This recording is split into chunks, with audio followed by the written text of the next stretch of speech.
오늘 아침을 여는 말씀은 사무엘상 19장 12절의 말씀입니다. 미갈이 다윗을 창에서 달아내리매 그가 피하여 도망하니라. 할렐루야. 오늘 말씀을 통해서 주님의 뜻을 깨닫는 지혜와 또 기도의 응답을 누리는 은총이 우리 모두에게 넘치게 될 줄로 믿습니다. 이제 본격적으로 시작되는 다윗의 고난의 여정이 성경에 소개되고 있습니다. 사울왕 개인의 자격지심과 또 낮은 자존감 때문에 다윗이 고난당한다 이렇게 보이지만 사실은 그 너머에 있는 하나님의 뜻을 우리가 발견할 수 있어야 됩니다.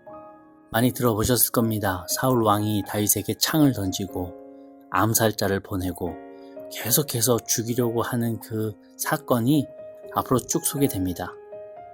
우리도 앞으로 다윗이 겪는 그 애꿎은 고난을 사무엘상 내내 보게 될 때에 이 광야로 동굴로 수풀로 블레셋으로 계속 도망치는 다윗을 제3자의 입장에서 우리가 보게 될 때 우리가 꼭 기억해야 될 것은 이 무고해 보이는 다윗이 이 못난 사울왕 때문에 아무 잘못도 없이 고난당한다 이렇게 보면 안 됩니다. 만약 그렇게 보신다면 우리는 고난의 때마다 저 사람을요 또 그 사람을요 원망하고 욕하며 저들의 부족함을 탓하면서 거기에 집중하게 되죠. 그러면서 그 고난 속에서 나를 돌아볼 여유 없이 그저 저 사람 때문이라고 탓하며 고통받고 끝나는 것입니다. 그렇다면 우리는 그 고난을 낭비하는 것입니다. 다윗의 젊은 시절을 보면서 우리가 유념해야 할 것은 다윗이 애꿎은 고난을 받는 것처럼 보이는 것은 하나님의 연단의 도구로서 사울이 사용되는 것이고 다윗은 그 시간을 통과하며 하나님이 원하시는 그 왕의 모습으로 빚어져 가고 있다고 하는 섭리입니다. 하나님의 섭리가 그 안에 박혀 있었다고 하는 것이죠. 고난 속에 하나님의 계획을 우리는 항상 기억할 수 있어야 됩니다. 그럴 때 이 고난이 우리에게 유익이 될 수 있는 것이고 고난이 오히려 변해서 영광이 되는 주의 자녀가 될 수 있다고 하는 것이죠. 다윗의 그 고난의 이유는 하나님께서 인본주의적인 왕권 대신에 신본주의적인 왕권을 세우시기 위한 시작이었습니다. 신정국가로 발돋움하기 위한 한 사람의 연단이었다고 하는 것이죠.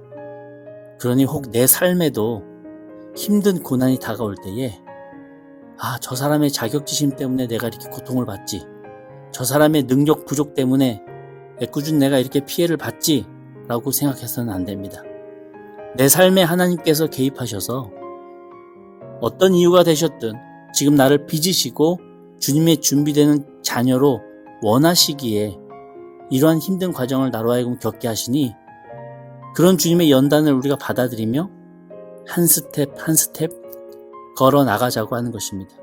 그럴 때 우리는 다윗처럼 누군가를 원망하지 않고 삶을 포기하지 않고 믿음을 저버리지 않고 오히려 그 시간을 하나님 더 찾고 만나는 기회로 삼아서 어느덧 주님이 원하시는 그 믿음의 분량의 사람으로 성장할 수 있다고 하는 것입니다.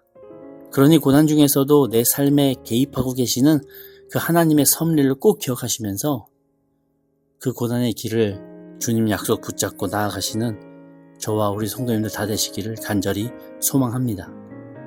하나님께서는 이런 다윗의 연단 속에 이 다윗을 홀로 두지 않으시더라고요. 보이지 않게 준비하신 한 명 한 명의 그 돕는 손길이 있음을 보여주시면서 다윗이 겪는 그 고난 속에 반드시 하나님께서 함께 하심을 깨닫게 하시더라고요. 구체적으로 누구의 손길을 통해 다윗이 도움을 받게 되는가? 참 아이러니하게도 다른 사람도 아닌 원수 사울 왕의 자식들의 손길을 통해서 그때그때 피할 길과 감당할 길을 만들어 주시더라고요. 사울의 아들 요나단과 사울의 딸 미갈이 다윗이 도피할 수 있도록 적극적으로 돕습니다. 여러분, 사울의 아들 요나단은요, 차기 왕이 될 제목입니다.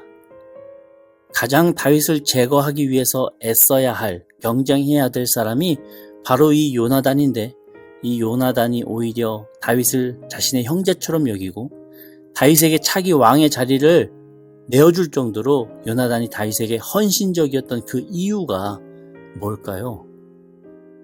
이해 득실을 따져봐도 개인적으로 또 머리를 똘똘 굴려봐도 요나단의 이런 행동이 선뜻 이해가 되지 않습니다.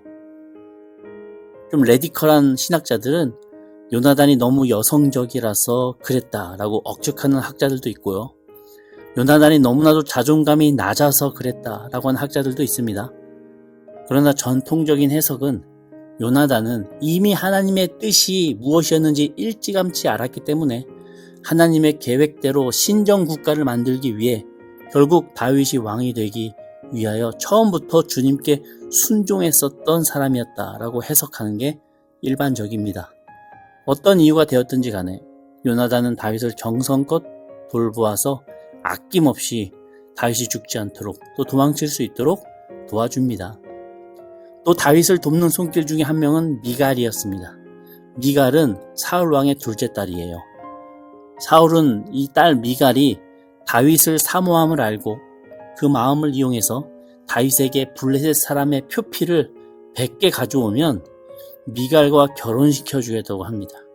여기서 사울의 속내는 철기문명을 가진 이 블레셋 100명과 다윗이 싸우면 그 중간에 다윗이 분명히 죽을 것이다 라고 추측했기 때문입니다. 그런데 다윗은 도리어 200개를 가져오죠. 그렇게 미갈과 혼인하지만 사울은 또 화가 나서 전령들, 즉 암살단을 보내 다윗을 죽이려고 합니다. 그럴 때 딸 미갈은 그날 밤에 다윗을 창으로 피신시키죠. 이렇게 사울 집안의 온 가족이 다 다윗을 감싸고 보호하고 있어요. 사울은 자기 깐에는 참 머리를 써서 다윗을 어떻게든 제거하고 싶어 하지만 항상 의외의 인물들의 도움으로 다윗은 살아남습니다. 그렇다면 사울은 어떻게 해야 합니까? 저는 사울을 볼 때 하나님께서 이 사울을 그저 다윗을 훈련시킬 목적으로만 쓰다가 도구로만 취급하지 않으신다라고 묵상했습니다. 만약 도구로만 쓰임받다가 버림받는다면 사울의 인생은 너무 비참하잖아요. 사실 사울도 이렇게 내 뜻대로 되지 않는 그 고난의 시간을 지금 겪고 있는 거예요. 사울도 힘든 자기만의 어려운 씨름을 하고 있는 겁니다.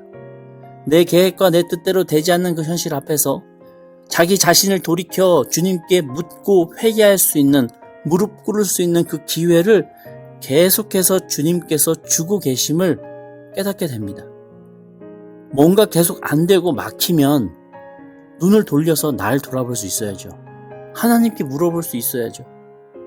그러나 사울의 문제는 무엇인가?